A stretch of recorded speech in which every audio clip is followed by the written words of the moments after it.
하나님께 감사와 찬송과 영광의 박수를 올려드리겠습니다. 감사합니다. 할렐루야. 오늘 종의 겸손과 사랑, 예수님의 이 모습을 통해서 여러분과 함께 은혜를 나누고자 하는 것입니다. 오늘 여기 그 14절에 있는 말씀을 볼 것 같으면 바리새인들이 예수님을 어떻게 죽일지를 의논하고 있는 것입니다. 정말 이 바리새인들, 이 지도자들이 마음이 비뚤어진 사람들이에요. 사람들은 마음이 올바로 서야 되는데 비뚤어진 사람들이 있단 말이죠. 이 바리새인, 사두개인들, 제사장들, 율법학자들, 이런 사람들이 마음이 비뚤어져 있어요. 이 바리새인들이 유대 나라의 지도자거든요.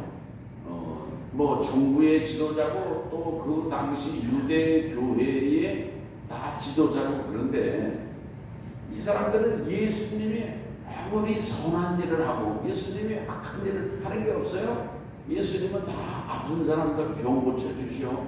귀신 들린 사람들은 다 귀신 쫓아주시오. 예수님은 차별을 하지 않으셨어요. 누구든지 예수님께 오는 사람은 주님이 다 품어주시고, 어떤 죄인도 정죄하지 아니하시고, 심지어는 창녀라고 그래도 더러운 여자라고 정죄하지 아니하시고, 사람을 다 사랑하시고 다 자비와 은총을 베풀어 주시고, 안식일에도요 손 마른 사람을 고쳐주세요. 사람이 이 손이 말라가지고서 움직이지도 못하고 이렇게 활동도 못하면은 그 사람이 사회에 쓸모가 있겠습니까? 가정을 위해서 자녀들을 위해서 무슨 일을 할 수 있겠습니까? 예수님께서 안식일에 손 마른 사람을 고쳐주세요. 그랬더니만은 안식일에 일을 했다. 그래 태클을 거는 거야. 트집을 잡는 거예요. 그때 예수님이 무슨 말씀을 하세요? 안식일에 너희 양이 구덩이에 빠졌다. 너희들의 양이 구덩이에 빠졌다. 그러면 어떻게 하느냐? 그거 건져주게 돼 있거든요. 건져주게 돼. 율법에도요. 안식일에 구덩이에 빠졌다든지 이렇게 낭떠러지에 떨어졌다든지 그러면은요 율법에도 건져주게 돼 있어요. 그래서 그 안식일에 구덩이에 빠진 양도 건져주는데 하물며 하나님의 딸이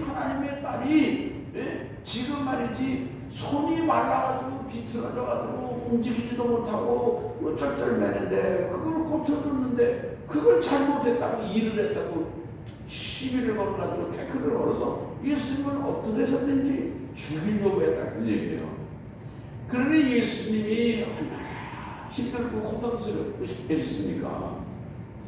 여러분, 오늘 우리들도요 잘못한 일이 없는데도 불구하고 억울하게 핍박을 당하고 억울하게 고난을 당하고 억울하게 공격을 당하고 억울하게 따돌림을 당한다든지 그런 일들이 있을 것입니다.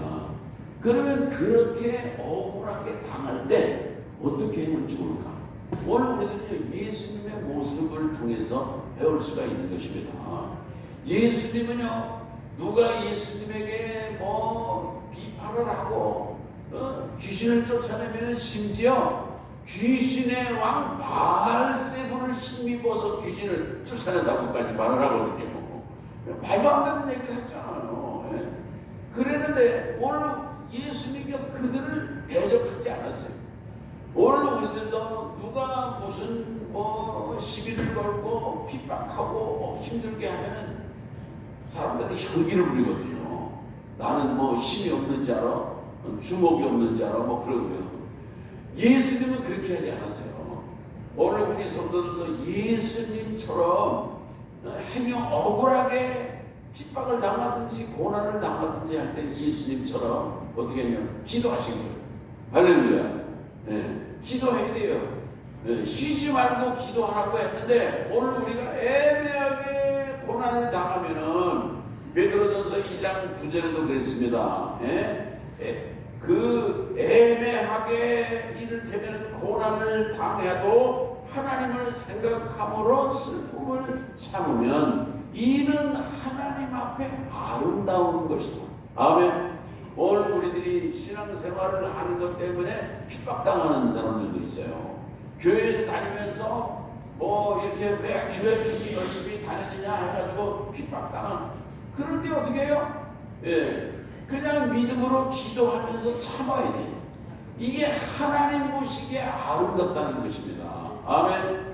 오늘 우리들이 참고 견디고 인내함으로 특별히 이제 그 모든 당하는 아픔과 모든 당하는 서름도 그렇고 이런 거를 다 하나님께 아뢰시기를 바랍니다.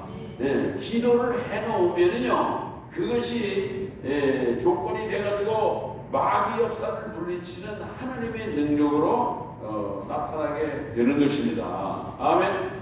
그래서 오늘 우리들은요, 예수님께서 모든 문제를 기도하시지 않았습니까? 모든 문제를. 제가 어제 그 지방회를 주재하면서도 그런 말씀과 기도에 대한 말씀을 드렸는데, 오늘 우리들은요, 말씀을 붙들어야 되고 오늘 우리들은요, 기도를 해야 되는 거예요. 오늘 우리들이 기도할 때 힘이 생기는 거예요. 기도할 때 능력이 오는 것입니다. 기도할 때 성령의 기름 부으심이 있는 거예요. 오늘 우리들이 애매한 고난을 당하든지 억울한 일을 당하든지 원통한 일을 당하든지 내 죄 때문이 아니고 죄가 없는데도 불구하고 그렇다고 하면은 오늘 우리들은 예수님처럼 참고 견디면서 기도하면서 믿음으로 승리하실 수 있기를 바라는 것입니다. 아멘. 여러분, 인생의 생사화복 흥망성쇠, 내 사느냐 죽느냐 이 모든 결정권이 누구한테 있는 거예요? 누구한테 있냐고요? 예수님께 있는 거예요. 인간의 생사화복, 사느냐 죽느냐, 복을 받느냐 마느냐, 망하느냐 흥하느냐 누구한테 달려있냐고요? 예수님에게 달려있는 거예요. 할렐루야. 예수님은 만왕의 왕이시고 만유의 주님이신 하나님이시거든요, 여러분. 그러니까 오늘 우리들은요, 예수님을 의지하는 믿음으로 오늘 우리들이 인내하고 주님께 기도하고 나간다고 하면은 결국은요, 최후 승리자가 되는 것입니다. 아멘. 여러분, 마지막에 웃는 자가 되는 게 중요하잖아요. 처음에 웃다가 나중에 그냥 울고 말이죠. 그러면 안 되잖아요. 오늘 우리들이 예수님께서 정말 이렇게 겸손하게 모든 일을 감당하심으로 정말 하나님을 생각하고 하나님을 의지하고 기도하면서 예수님이 이제 승리하신 거예요. 요한일서 5장 12절에 보면은 아들이 있는 자에게는 생명이 있고, 아들이 누구입니까? 예수님이에요. 오늘 우리에게 하나님의 아들이신 예수님이 있으십니까? 여러분의 심령 속에 하나님의 아들 예수 그리스도가 내주하고 계십니까? 아멘. 이럴 때 좀 대답이 확실하게 돼요. 이게 있는지 없는지 모르겠는데 그러면 안 돼요. 내 안에 예수님이 계셔야 돼요. 아들이 있는 자에게는 생명이 있고, 생명이 있는 거예요. 예수 그리스도 하나님의 아들이 있는 자에게는 생명이 있고, 아들이 없는 자에게는 생명이 없는 거예요. 생명이 없는 거예요. 생명이 없는 거예요. 생명이 있어야 되잖아요. 생명, 모든 것은 생명의 역사인 것입니다. 생명의 역사. 여러분, 오늘 우리가 정말 주님을 내 안에 모시고 주님을 신뢰하고 의지하고 살아간다고 하면은 오늘 우리들은 최후 승리자가 된다고 하는 그런 믿음을 가지시기를 바라는 것입니다. 또 여기 15절서부터 21절에 있는 말씀을 이제 다 또 읽어보기는 그렇지만 특별히 15절을 보면요, 예수께서 아시고 거기를 떠나시니 많은 사람이 따르는지라 예수께서 그들의 병을 다 고치시고. 그래, 예수님은 반대하는 사람들, 뭐 이렇게 핍박하는 사람들이 있으면요, 예수님이 거기를 떠나셨어요. 나사렛이 이제 그 고향 아닙니까? 예? 그 나사렛에 가서도 복음을 전하실 때 뭐 이거는 누구 아들 아냐? 목수 아들 아냐? 어디서 무슨 배운 거야? 뭐 이러면서 그 나사렛 사람들이 예수님을 거부하는 것입니다. 그러니까는 예수님이 나사렛에서 그 다른 곳으로 가셔서 복음을 전하셨는데, 거기를 떠나가시니 많은 사람이 따르는지라 예수께서 그들의 병을 다 고치시고 뭐 반대받든지 뭐 찬성받든지 예수님은 다 고쳐주신 거예요. 이쁜 사람은 고쳐주고 미운 사람은 저리 가라 뭐 그렇게 한 게 아니고, 예수님은 누구든지 다 병들을 고쳐주셨다는 얘기예요. 예수님이 무슨 병을 고쳐주고 뭐 무슨 병 못 고쳐주고 그런 게 아니고, 예수님은 모든 병을 다 고쳐주시는 그런 그 의사이신 것을 성경은 말씀하고 있는 것입니다. 특별히 18절에 볼 것 같으면 보라 내가 택한 나의 종 곧 내 마음에 기뻐하는 바 아멘. 내가 사랑하는 자로다. 내가 내 영을 그에게 줄 터이니 그가 심판을 이방에 알게 하리라. 그는 다투지도 아니하며 들레지도 아니하며 아무도 길에서 그 소리를 듣지 못하리라. 상한 갈대를 꺾지 아니하며 꺼져가는 심지를 끄지 아니하기를 심판하여 이길 때까지 하리라. 또한 이방들이 그의 이름을 따라 바라리라. 아멘. 자, 여기 보면은요, 내가 택한 종 내 마음에 합한 자라. 이게 누구냐면은 다윗이거든요. 다윗을 정말 이제 내 마음에 합한 자라. 사무엘상 13장 14절에 있는 말씀이고 사도행전 13장 22절에 보면은 내 마음에 합한 자라 그랬어요. 다윗이 정말 하나님의 마음에 합한 자일까? 근데 사실은 다윗은요, 윤리적으로 도덕적으로 죄를 지은 사람이에요. 다윗이 그 충신 우리아 장군의 아내 바세바를 데려다가 그 간통죄를 저질렀단 말이에요. 그런데 그 바세바라고 하는 여자가 임신을 했네. 그러니까는 다윗이 어떻게 했냐면요, 그 지금 암몬하고 전쟁을 하고 있는 우리아 장군을 휴가를 줘라 그래가지고 집에 와서 술을 먹게 하고 아내하고 공침하라고 잠자리를 자라고. 그래서 다윗의 시가 아니고 우리아의 시인 것으로 위장하려고 그렇게 했단 말이죠. 근데 우리아가 어떻게 해요? 내 동지들은 지금 전쟁터에서 말이지 이슬을 맞으며 싸움을 싸우겠는데 내가 어떻게 아내와 함께 잠자리를 할 수 있겠느냐? 아내하고 이제 동침을 안 하는 거예요. 그러니까는 이 다윗이 어떻게 되냐면 요압 장군한테 밀지를 보낸 것입니다. 밀지를. 우리아는 그 밀지가 뭔지도 모르고 가지고 가는 거야. 가지고 가서 자기 상전 요압 장군에게 갖다 주는데, 그게 뭐냐면은 우리아를 아주 치열한 전쟁터에 싸우다가 맞아 죽게 하나 그런 거거든요. 그 왕이 인봉해가지고 밀지를 줬으니까 뭐 이게 지가 뜯어볼 수도 없는 거고, 그 밀지를 딱 가지고서 결국은 우리아가 어떻게 해요? 맹렬한 곳에 가서 싸우다가 맞아 죽었거든요. 근데 다윗은요, 그 우리아가 죽었다 하는 소식을 듣고서 뭐라 그래요? 전쟁에 나가면은 살기도 하고 죽기도 하느니라. 그러면서 우리아의 아내 바세바를 데려다가 자기 부인을 삼았다는 거예요. 이게 얼마나 가증하고 악한 일인 것입니까? 그런데 보세요. 나단이라고 하는 선지자가 다윗에게 가가지고 그런 얘기를 하는 거죠. 우리 옆에 양 100마리 그 가진 사람 있고 100마리는 또 부자죠. 근데 한 사람은 가난해서 새끼 한 마리 데리고 있는데 자기 부인처럼 애기처럼 자식처럼 돌보는 사람이 있다. 근데 부잣집에 손님이 왔는데 어떻게 했느냐? 그 부자가 새끼 양을 뺏어갔다. 그런 얘기. 아이 세상에 우리나라에 그렇게 나쁜 놈이 있느냐? 그때 다윗이 뭐라 그래? 그게 바로 당신입니다.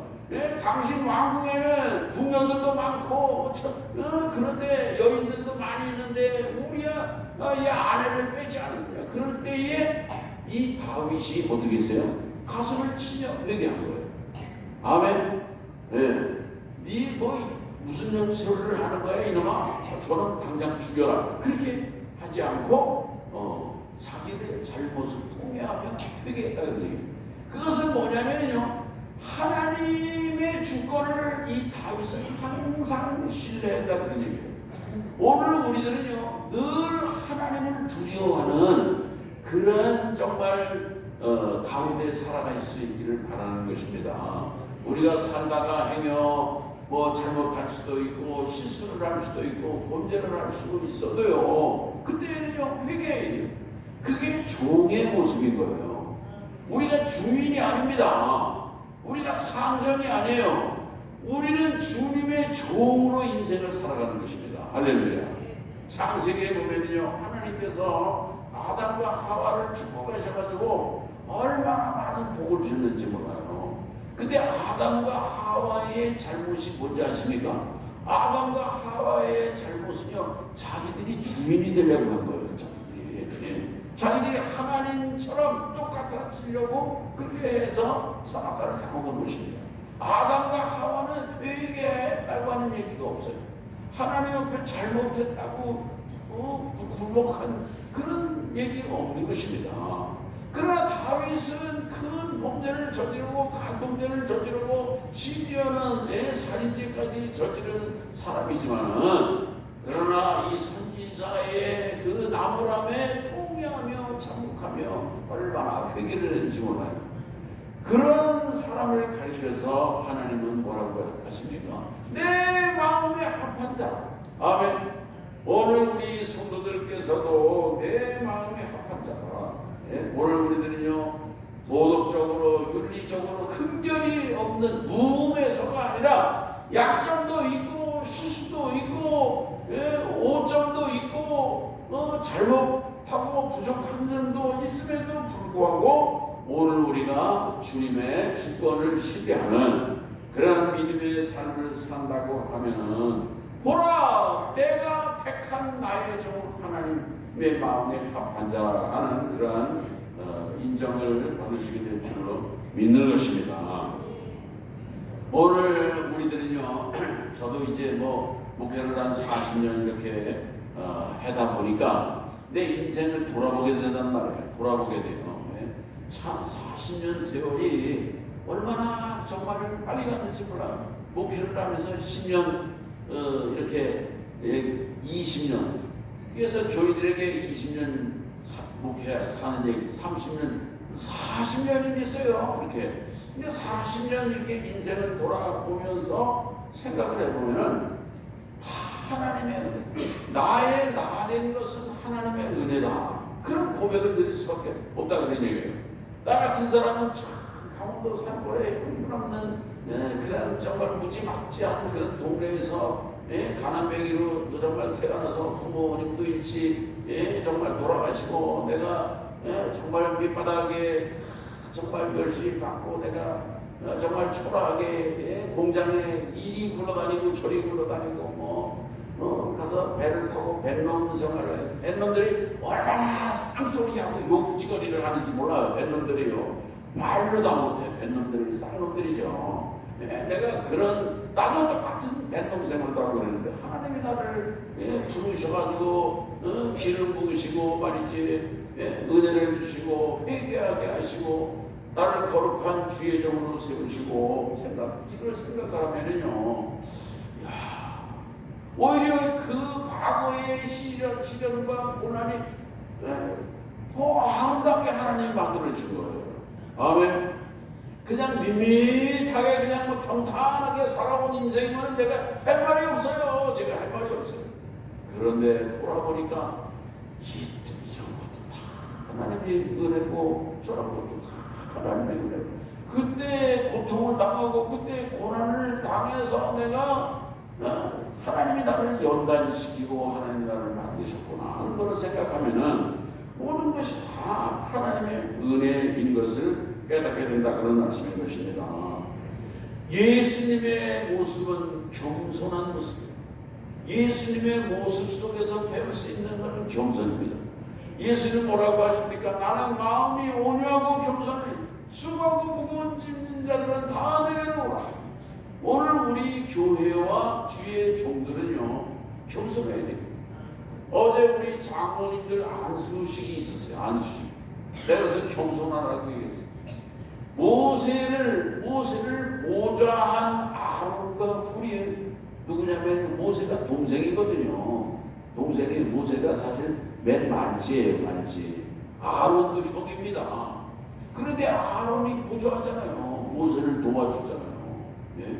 후는 누구냐면요 누나 미리암의 남편이에요. 거기는 아론보다도 더 연배가 높은 사람 아니겠습니까? 근데 모세의 팔이 내려오지 않도록 이렇게 죽였잖아요. 이거는 겸손하지 않으면 못하는 거예요. 오늘 장로님들도 그렇고 목회자도 그렇고 우리 성도들도 그렇고 하나님의 교회의 모든 우리 공동체에 속한 성도들은요 겸손함으로 주님의 교회를 서로 섬기고 돕는 자로 오늘 우리들이 살아갈 수 있기를 바라는 것입니다. 도와야 돼요. 장로님들의 도움을 받아서 목회자가 새 힘을 얻고 교회가 융성하고 부흥하고 그러는 것이죠. 주인이 되려고 그러면 안 되는 거예요. 예수님은 하나님의 주권을 전적으로 인정하시고 겸손하시는 분이 예수 그리스도이라는 얘기예요. 악인들이 얼마나 그렇게 고통을 주고 핍박을 하고 온갖 모욕을 주고 그래도 하나님께 모든 것을 맡기고 기도함으로 겸손하게 본인에게 하나님이 주신 사명을 위해서 최선을 겸손하게 감당하실 때에 결국은요 하나님의 거룩한 뜻을 이루게 되는데 그 이사야 선지자는 예수님보다 600년 전의 선지자입니다. 예수님이 오시기 전에. 근데 이 이사야 선지자의 그 600년 전에 그 예언이 예수님을 통해서 성취되는 거예요. 그게 뭐냐면은 참으시고 겸손하게 끝까지 참으시고 그 십자가에 죽으시고 그렇게 하심으로 결국은 뭐예요? 이방인 온 세상을 구원하는 하나님의 그 신역사를 이루시게 됐다고 하는 것이 오늘 말씀의 핵심이에요. 아멘. 그러니까 예수님이 뭐 이런 놈들이 있어? 십자가에서 뛰어내려봐라. 예수님은 뛰어내릴 수가 없으니까 12영 되는 군대를 하늘의 군대를 풀어가지고 뭐 싹쓸이 할 수가 없습니까? 원망 불평하는 사람들 뭐 아가리를 찢어놓을 수가 없습니까? 예수님은 끝까지 하늘의 권세와 능력을 가지셨음에도 불구하고 끝까지 겸손하게 참고 하나님이 주신 사역을 마지막까지 감당하심으로 결국은 온 이방 온 세계까지 구원하는 구원의 역사를 이루셨다는 얘기예요. 겸손함으로 감당하신 겁니다. 할렐루야. 오늘 저와 여러분도 이방인입니다. 누구라고요? 이방인이에요. 우리가 유대인이 아니잖아요. 사도 바울도 복음을 전할 때 사도 바울도 유대인들에 가서 1차적으로 복음을 전했어요. 근데 유대인들이 핍박을 하니까 회당에서 바울도 복음을 전했잖아요. 나는 이방인에게로 가노라. 내가 이방 땅에 가서 그 소아시아에 가서 복음을 전한 것입니다. 오늘 예수님께서 끝까지 마지막까지 겸손하심으로 이제 600년 전 하나님의 예언의 말씀이 성취되고 이루어지게 이제 되는 것처럼 그러니까 이 구원의 역사는 율법에 의한 것이 아니에요. 무슨 뭐 제도나 의식에 의해서 이루어지는 것이 아니에요. 오늘 우리의 마음속에 하나님의 아들 되시는 예수 그리스도를 모시고 있느냐, 믿음을 가지고 있느냐, 이게 구원의 이제 그 중요한 증거가 되는 거예요. 오늘 우리들은 겸손함으로, 오늘 우리들이 정말 주님을 바라보고 신뢰함으로 예수님께서 마지막까지 겸손하게 감당하신 것처럼 오늘 우리들도 마지막까지 감당해야 되는데, 이게 사람이 살다가 보면 이제 이게 이력이 생기거든요. 장로님들도요, 이게 처음에는 막 초심에 대단합니다. 그러다가 이제 10년 지나고 20년 지나면은요, 이상해지거든요. 교만해져가지고. 잠언 12장 18절 뭐라 그랬어요? 교만은 패망의 선봉이고 겸손은 존귀의 앞잡이. 그 교만해져가지고 여러분 패망한 사람들이 얼마나 많은지 몰라요. 하나님이 주신 축복을 가지고 우리가 축복을 누릴 때에 점점 더 겸손해져야 돼요. 점점 더 낮아져야 돼요. 주장하고 주인이 되려고 그러면 안 되는 것입니다. 오늘 예수님께서 마지막까지 겸손한 종이 계신 것처럼 오늘 우리들은 겸손함으로 정말 주님의 맡겨진 사명을 감당하는, 우리가 그렇습니다. 교회 모든 봉사를 해도요, 봉사를 아무리 많이 하고 아무리 열심히 하고 아무리 뭐 헌금을 많이 하고 그랬다고 큰 소리 치면 안 돼요. 이게 큰 소리 치거든요. 이게 많이. 여기 보면은 들낸다는 말이 나오잖아요. 그런데 주의 종은 들내지도 않고 큰 소리 치도 않고 다투지도 않고 길에서 예수님의 그런 아름다운 모습을 오늘 우리들은 정말 배우고, 오늘 우리 고난을 당할 때 특별히 인내함으로, 기도함으로, 참고 견딤으로 하나님 보실 때 아름답다 이렇게 인정받으시고, 정말 내가 택한 바 내 마음에 합한 자다, 그런 정말 인정과 칭찬을 받으시는 우리 교회와 성도 되시기를 주의 이름으로 축원합니다. 하나님 아버지 감사합니다. 예수님께서 이제 바리새인들이 어떻게 하든지 예수님을 죽이려고 하는 그런 음모를 가지고 있지만 주님은 그들을 대적하지 아니하시고 겸손하게 끝까지 기도하시며 이제 하나님의 거룩한 뜻에 순종하심으로 온 이방, 온 세상을 구원하시는 큰 역사를 이룬 것처럼 오늘 우리들도 이제 기도와 겸손과 이제 순종을 통하여 주님의 거룩한